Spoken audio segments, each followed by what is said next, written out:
Seguimos viendo ese sacrificio perfecto. Y te invito a que vayamos a la palabra de nuestro Dios, al Evangelio según San Lucas, capítulo número 22. Y vamos a estar escudriñando de los versículos 39 al 53. Ay, te invito a que tengas un separador, que no pierdas, ese va a ser nuestro texto base. Ahí vamos a estar yendo a cada momento. Y quiero preguntarte, hermano, si hoy fuera la última noche que tuvieras con tu ser querido, el que sea, con una persona especial que ha sido de bendición para ti, ¿cómo sería esa noche? ¿Qué harías? ¿Qué le dirías? ¿De qué platicarías con esa persona? ¿Quisieras que la noche terminara? ¿Quisieras que fuera el día más largo que tuvieras? Pues esta es la última noche que el maestro iba a estar con sus discípulos.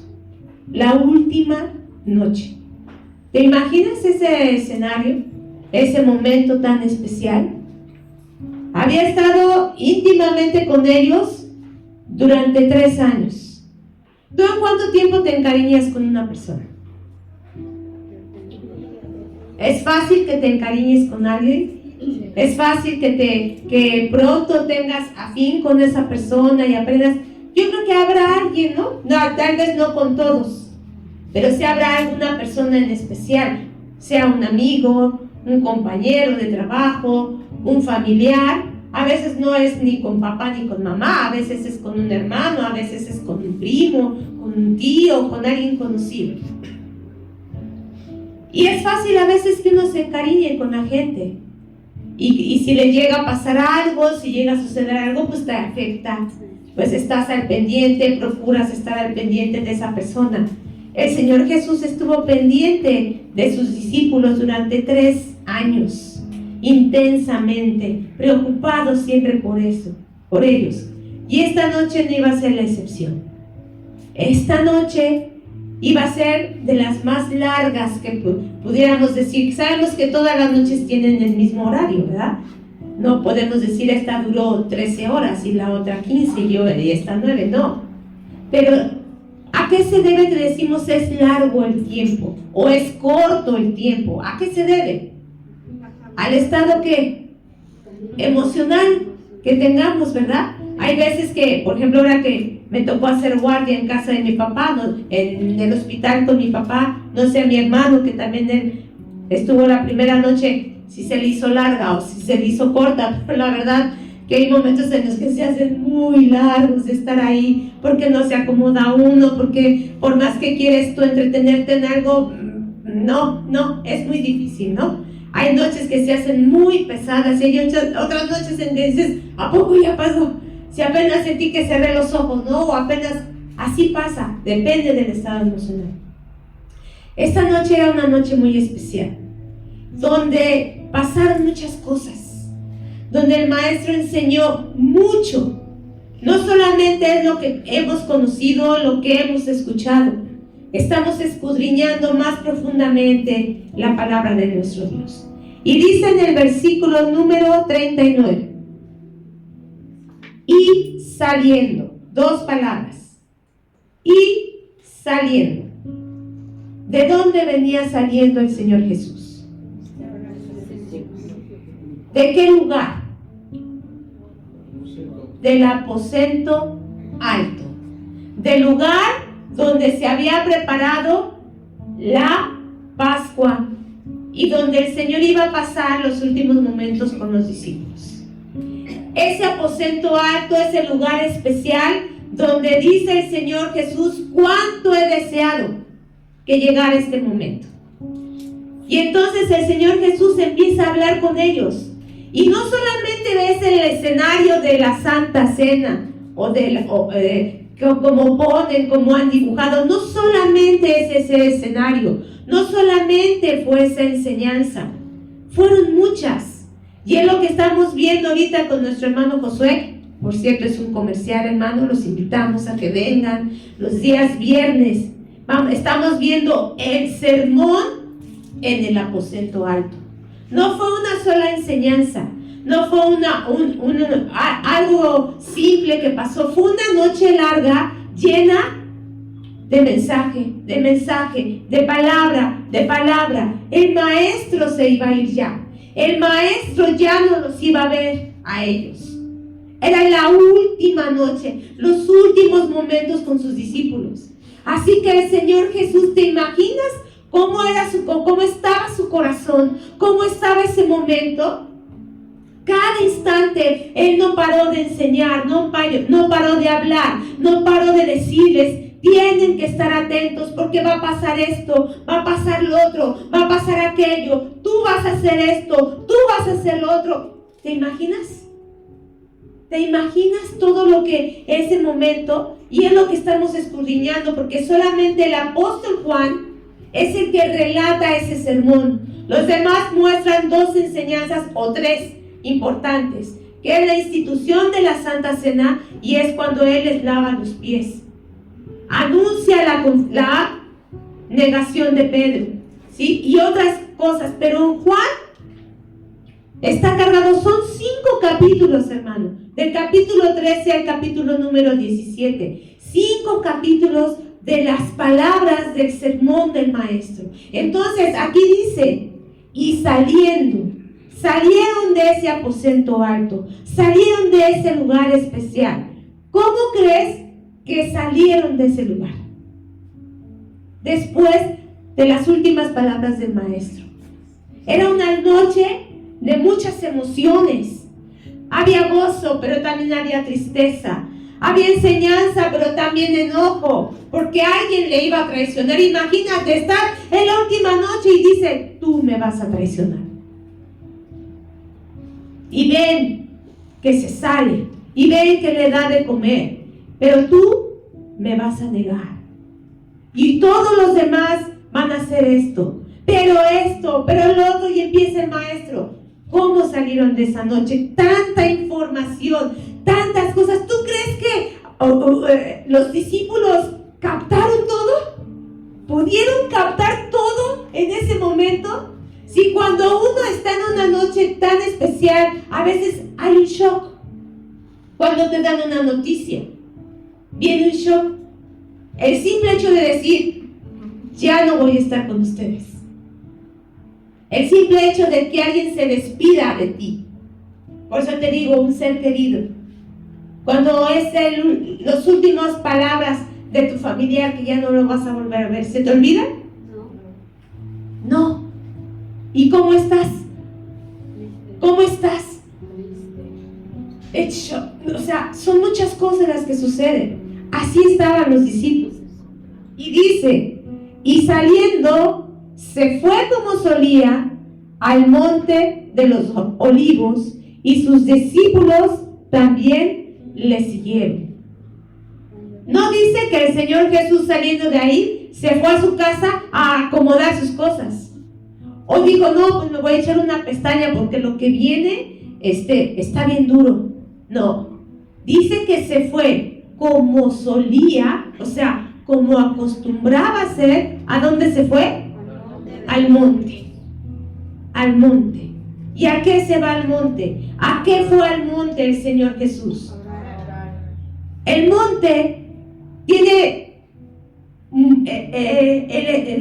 la simbología tan especial que cuando se habla de montes, se habla de ir al encuentro con Dios. Cada vez que se habla en un monte en la palabra de Dios, ve la experiencia que cada hombre tuvo en ese monte.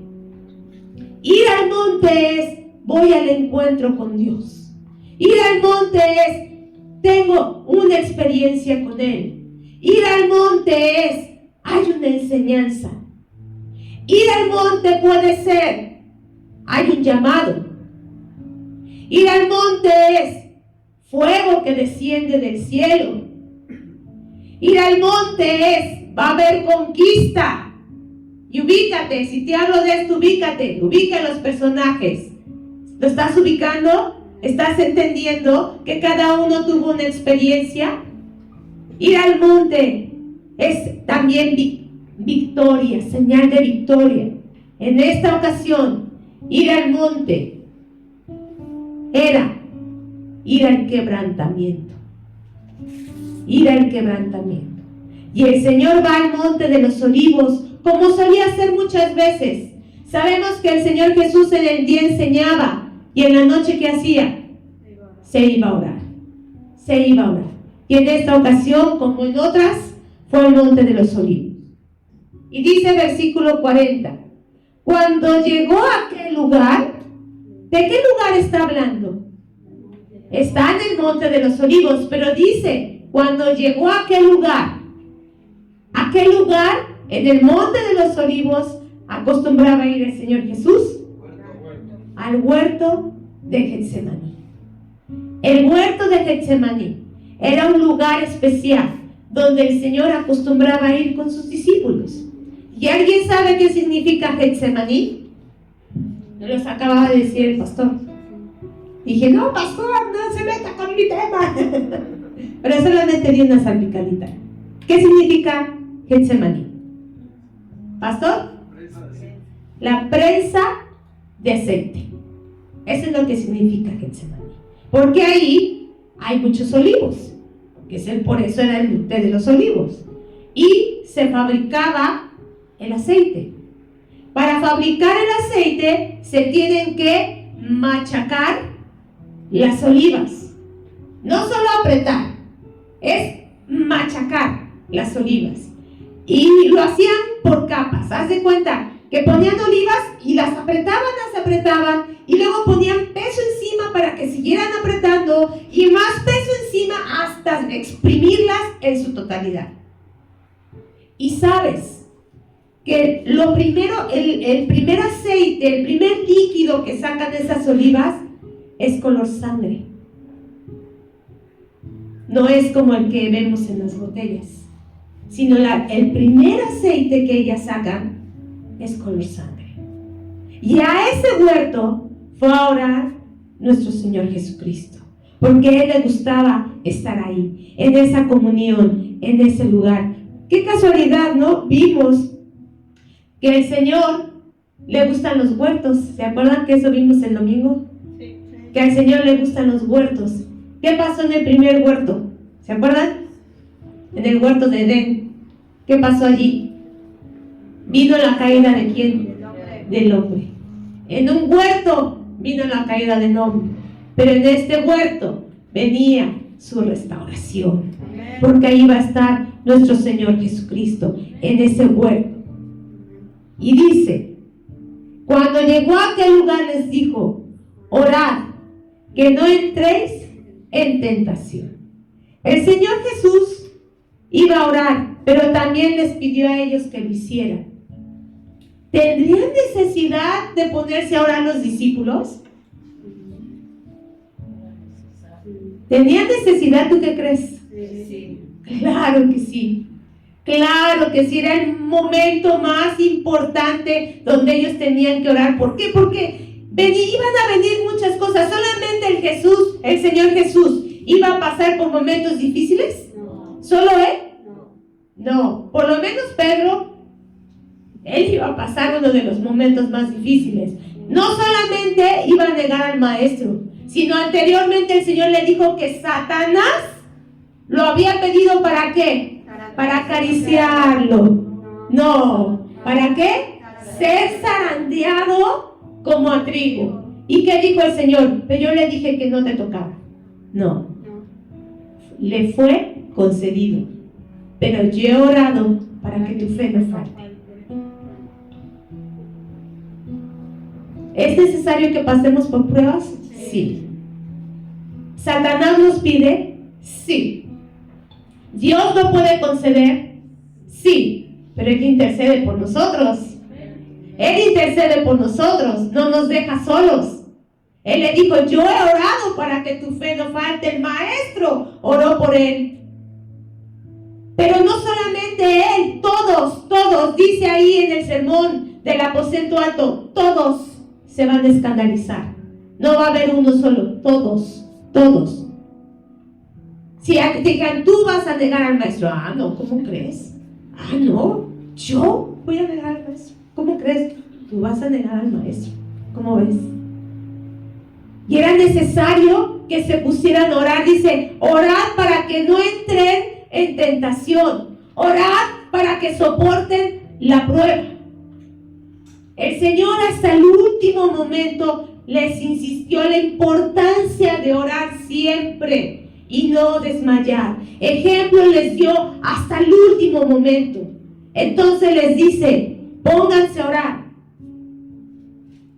Versículo 41. Y él se apartó de ellos a distancia como de un tiro de piedra.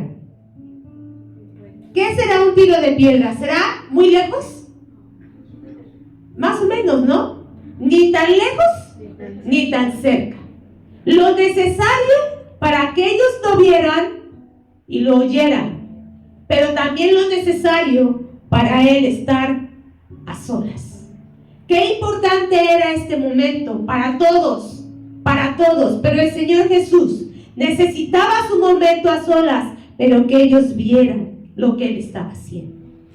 Y sí lo hicieron, sí lo vieron y sí lo oyeron. ¿Qué dice después? Y puesto de rodillas oró. Mateo dice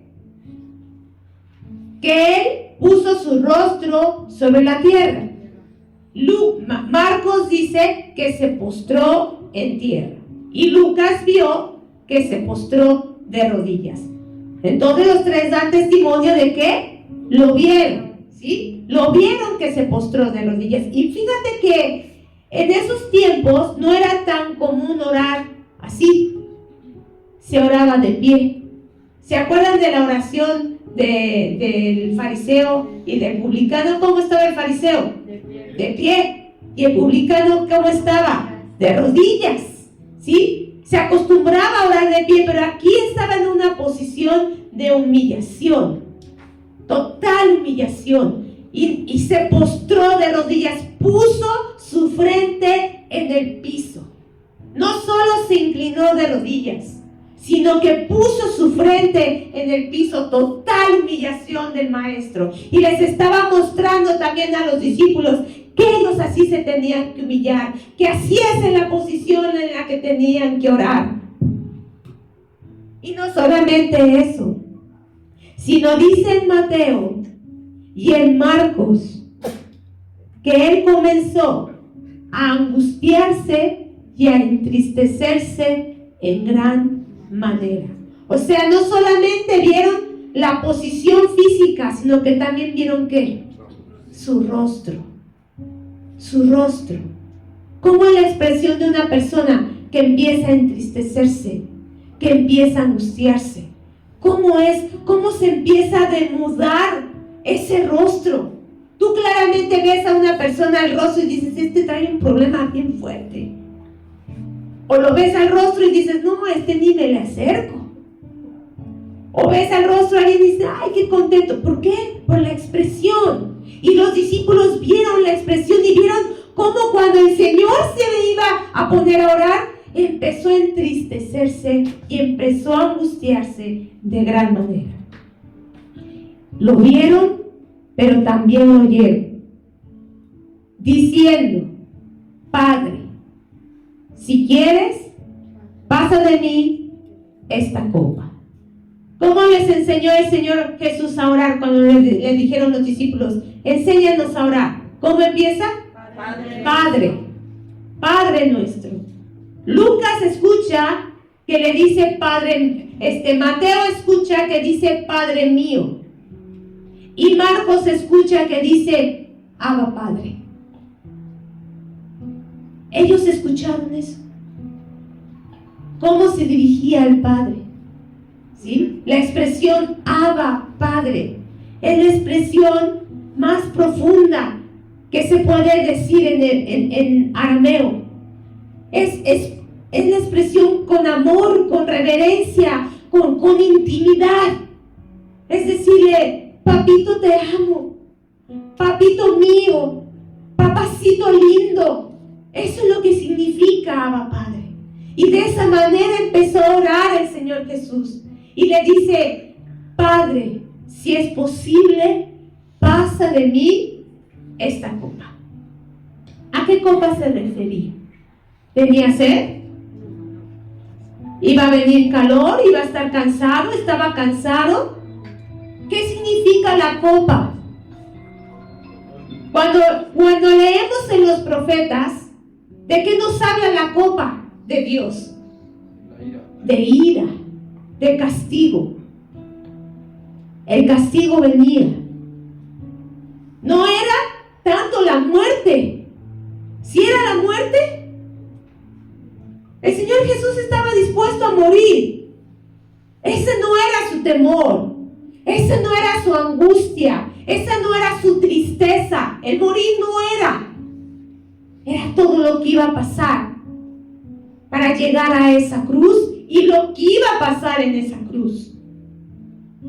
El Señor Jesús estuvo dispuesto desde un principio. Yo voy, Señor, yo me entrego. Pero ¿sabes por qué el Señor pidió que si fuera posible no pasase esa copa? Y no lo hizo una vez. Mateo y Marcos registra que lo oró por 3 veces. 3 veces le pidió al Padre: Señor, pasa de mí esta copa. ¿Por qué? Porque venía la ira de Dios sobre él. ¿Por qué? Porque él se iba a hacer ¿qué? Pecado. ¿Qué dice 2 de Corintios 5:21?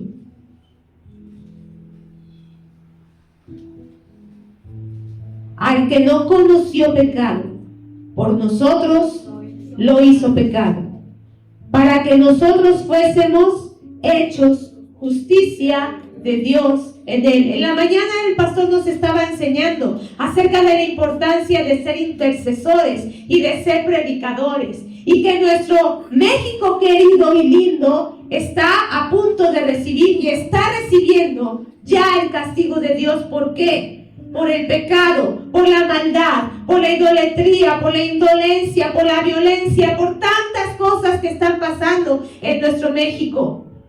¿Nos merecemos el castigo de Dios? ¿México se merece la reprensión de Dios? Sí, sí, por su maldad, por su dureza. Pero el Hijo de Dios, pero Cristo Jesús, es lo que vamos a estar viendo más adelante. No me voy a meter a lo demás. Pero ese era el momento. Por eso es que Él quería que pasara esa copa. Porque el momento más difícil para el Hijo iba a ser cargar ese pecado. Y no porque fuera el pecado, y no porque no lo pudiera hacer, porque lo que traía consigo el hacerse pecador. Un Dios santo, un Dios perfecto, se iba a volver pecado. Y eso iba a traer una implicación muy fuerte para Él. Lo vamos a ver mañana. Venga a las 3 de la tarde para que vea por qué iba a ser tan difícil. Eso era lo que a Él más le angustiaba. Eso era lo que a Él más le dolía. Él amaba a sus discípulos y nos amó a ti y a mí, y por amor lo hizo. Pero ese momento, el Señor Jesús quería que no llegara. No quería que llegara ese momento. Pero ¿qué dice? No se haga mi voluntad, sino la tuya. Vimos ofrenda perfecta, sacerdote perfecto, linaje perfecto, vida perfecta, oración perfecta. Oración perfecta siempre es: hágase tu voluntad y no la mía.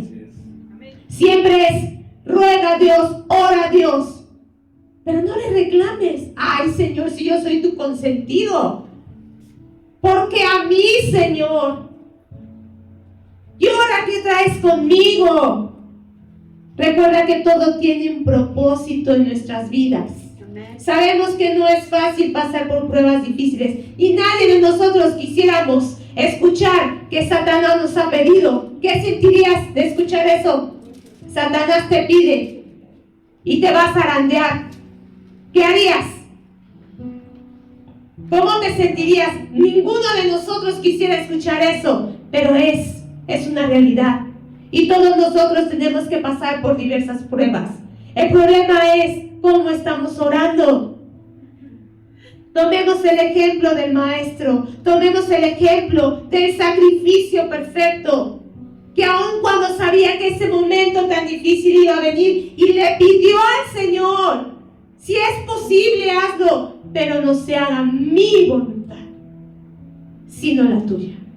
Por eso fue el momento más difícil. El Señor Jesús menospreció el oprobio, dice en Hebreos 12:2, y lo hizo con conciencia, en obediencia y voluntariamente. Ahí en Getsemaní, Él decidió beber esa copa. Ahí en Getsemaní, el Señor decidió y dijo, tengo que beber la copa. Pero fíjate lo que pasa después. Versículo 43. Y se le apareció un ángel del cielo para fortalecerle. Se le aparece un ángel del cielo y lo fortalece.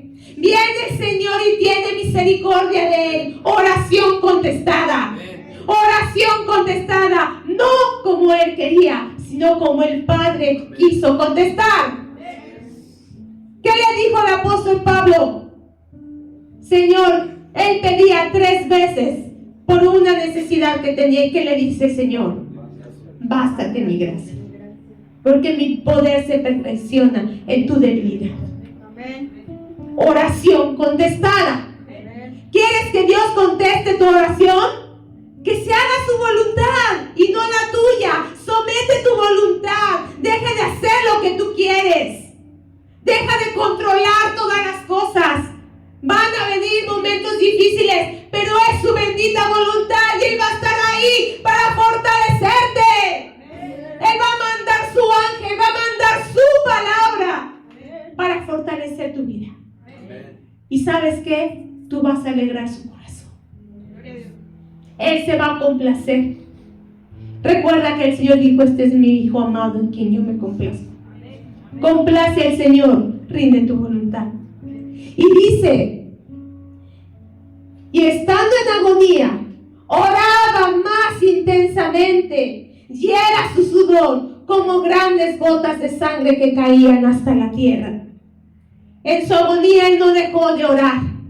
Cuando nosotros en agonía decimos, basta, ya estuvo, ya oré, ya le pedí, ¿qué le pasa? No me contesta, llevo 1 año, no importa, tú tienes que seguir orando, y más intensamente.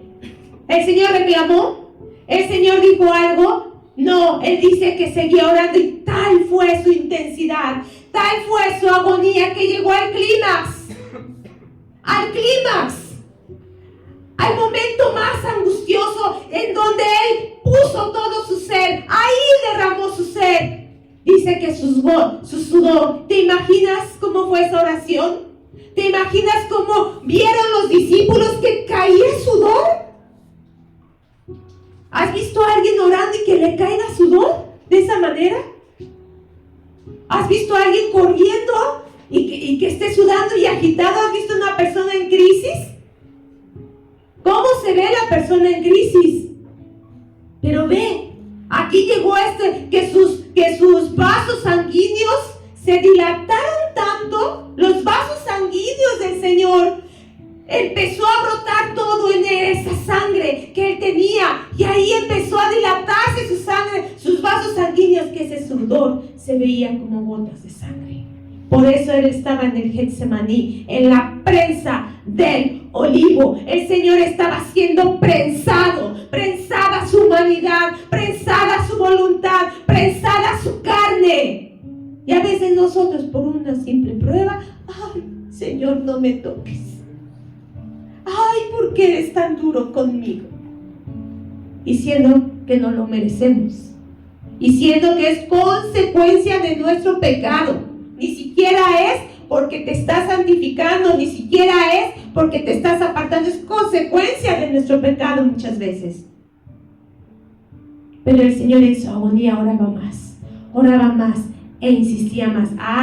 Pero ve lo que dice: Cuando se levantó de la oración, vino a sus discípulos y los halló durmiendo a causa de la tristeza. ¿Cómo se levantó el Señor de esa oración? ¿Cómo crees que el Señor Jesús ya se levantó de allí? Ya habías derramado todo ahí. Ya había venido el ángel y fortalecido. Él se levanta. Él se levanta y entonces viene el momento que tenía que venir. Pero va a sus discípulos. ¿Y cómo los halla? Durmiendo. Dice aquí que a causa de la tristeza. Había sido una noche larga. ¿Sí? Había sido una noche de muchas emociones, de muchas situaciones. Los discípulos aún no habían desarrollado esa espiritualidad. Aún ellos apenas tenían el conocimiento, no tenían más. No pudieron orar una hora, dicen otros evangelios, que les dice el Señor, ni una hora. Ni una hora. Trata de orar una hora y te aseguro que a los 5 minutos ya estás así.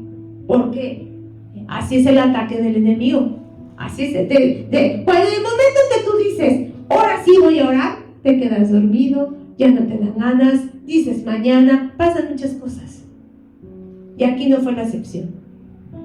Los discípulos estaban muy debilitados todavía. Todavía no habían desarrollado esa espiritualidad. Y necesitaban orar, pero no pudieron hacerlo. Ni por ellos, ni por el maestro. No pudieron hacerlo. Y llega el momento que tenía que llegar. Dice, y les dijo, ¿por qué dormís? Levantaos y orad para que no entréis en tentación. Les vuelve a decir, tienen que orar. Tienen que orar porque lo que viene es difícil. Tienen que seguir orando, no se les olvide. Tienen que orar. El Señor sabe que nuestro espíritu está dispuesto, pero la carne es débil. Y dice, velad y orad en otro paralelo. Velad y orad para que no entréis en tentación. El Señor Jesús les estaba diciendo, tienen que hacerlo. Tienen que hacerlo. ¿Nosotros ya no? ¿Crees que tú ya no necesitas velar y orar? ¿Crees que ya pasó, que ya estás listo para lo que venga? No, hermanos. No, hermanos. Ahora más que nunca tenemos que velar y tenemos que orar. No podemos bajar la guardia, hermano. No podemos quedarnos dormidos. Tenemos que vencer esa carnalidad. ¿Por qué nos quedamos dormidos? ¿Por qué estamos debilitados? Porque nuestra carne es la que nos domina. Nuestro espíritu está así. Nuestro espíritu está así. Por eso nos dormimos, por eso no aguantamos, por eso no entendemos, por eso no crecemos, por eso nos hacen el llamado y nos vale y muchas cosas. Ahí se ve una vida de oración. Ahí se ve una vida de comunión con Dios. Ahí se ve una vida rendida delante del Señor. El que obedece, el que acude al llamado, el que se está santificando, el que se está apartando, el que está velando y orando, el que está ayunando. No, que le hemos dado tanto lugar a la carne, que a veces no es posible ni siquiera captar su atención una hora. No es posible. Estamos en los cantos, no es posible levantar los cantos. Estamos en la oración, no se digan más. No se digan las jornadas de oración. Les pide a un hermano, levante su voz. No hay. Y es cuando tenemos que guerrear, es cuando nos tenemos que levantar, es cuando tenemos que seguir insistiendo. Y en otros versículos dice, basta. El momento ha llegado. Versículos 43 al 52. Se los voy a narrar. Vienen por el maestro. El momento ha llegado. Viene el arresto del Señor Jesús. Pero él ya estaba fortalecido. Pero él ya sabía lo que venía. Sus discípulos no. Pero él sí. Llegan por él una turba. Un montón de gente. Dice ahí en Juan que venía una compañía de alguaciles junto con todos los demás que habían mandado las autoridades, con palos y espadas. con antorchas, venían armados. Se acostumbraban a cargar la espada. Los discípulos también traían espada. Si ustedes después leen, ahí dice que ellos también tenían espada. Entonces, ¿cómo fue que Pedro, qué hizo? Cortó oreja, ¿verdad? Cortó, porque estaban armados. Ven que vienen por el maestro. El maestro ya estaba fortalecido. El maestro dice, ven, espérense, ya viene el que me va a entregar. Ya llegó la hora. El Señor entero, el Señor fortalecido, el Señor lleno de autoridad. Él también traía armas, no físicas. Él con una palabra dice, yo puedo orar a mi Padre y ahorita manda una legión de ángeles. ¿Qué iban a hacer? Pero tenía que pasar ese momento. Pero otra arma poderosa que él llevaba y que él tiene es su nombre, que es sobre todo nombre. Porque dice en Juan que cuando llegan y él dice, ¿a quién buscan? Y dice a Jesús Nazareno, yo soy. Y en ese momento dice que retroceden todos y caen a tierra. Porque dio su nombre, que es poderoso, que es maravilloso, el nombre que es sobre todo nombre. Los discípulos le dicen, ¿quieres que saquemos la espada? Porque iban armados y les dice, no, no es el momento. No lo tienen que hacer. ¿Sabían usar la espada? ¿Qué iban a hacer? 11 contra una compañía de alguaciles y toda una multitud con palos. O sea, no habían orado, no habían entendido. Por eso quieren sacar sus armas. Así hacemos nosotros. No oras, quieres sacar tus armas. No emplear las armas que Dios te ha dado, que dice que son poderosas para la destrucción de fortalezas. Las armas que Dios nos ha dado es para ello. Y nosotros a veces queremos combatir con nuestras armas, porque no oramos, porque no entendemos, porque no escuchamos, porque no aprendemos del Maestro. Vienen delante de Él y se lo llevan. Y el Señor Jesús les dice, versículo 52. Jesús dijo a los principales sacerdotes, a los jefes de la guardia del templo y a los ancianos que habían venido contra él: ¿como contra un ladrón habéis salido con espadas y palos?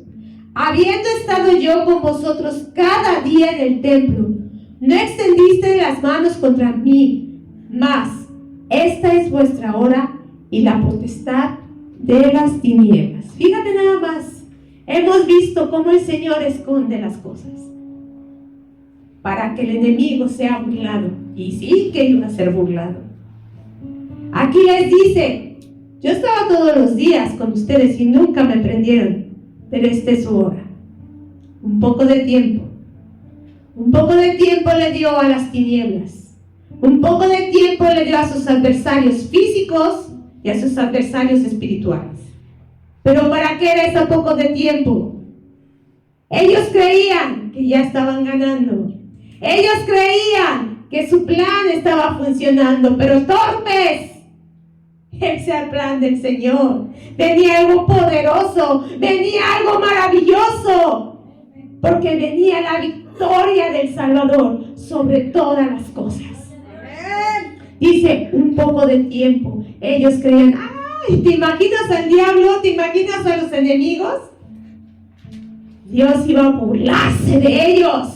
El Señor se burló de todos ellos. El Señor se burla de sus enemigos y lo vamos a ver después el domingo. No me quiero adelantar, hay muchas cosas que decir, pero quiero dejarlos con esta hambre, con esta sed. Mañana van a ver y vamos a leer cómo el Señor se burla de todos ellos que creían que ya había llegado. Fue un poco de tiempo. Solo es un poco de tiempo. Hermano, solo es un poco de tiempo que el Señor a veces permite, porque viene algo nuevo, viene algo poderoso, viene algo maravilloso. Así que, hermano, ¿qué aprendemos del Maestro? Les pido a mis hermanos de alabanza, si van pasando. ¿Qué aprendemos de la oración perfecta? ¿Qué aprendemos del ejemplo del Maestro? En momentos de angustia, ¿a quién tienes que mirar?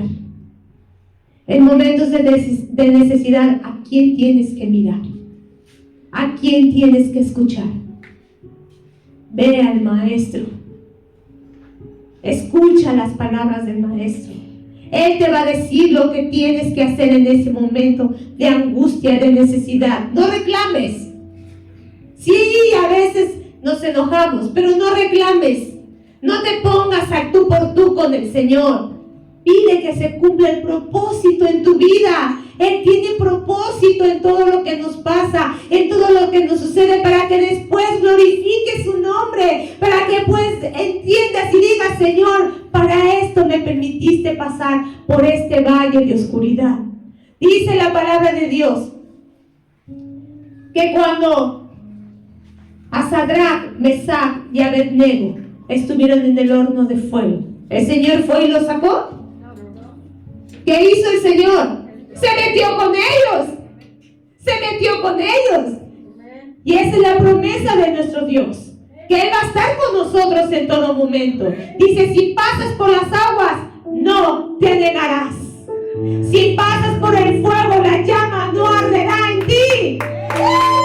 Porque somos sus ovejas. Y dice: nadie las va a arrebatar de mi mano. Nadie nos puede arrebatar de la mano del Señor.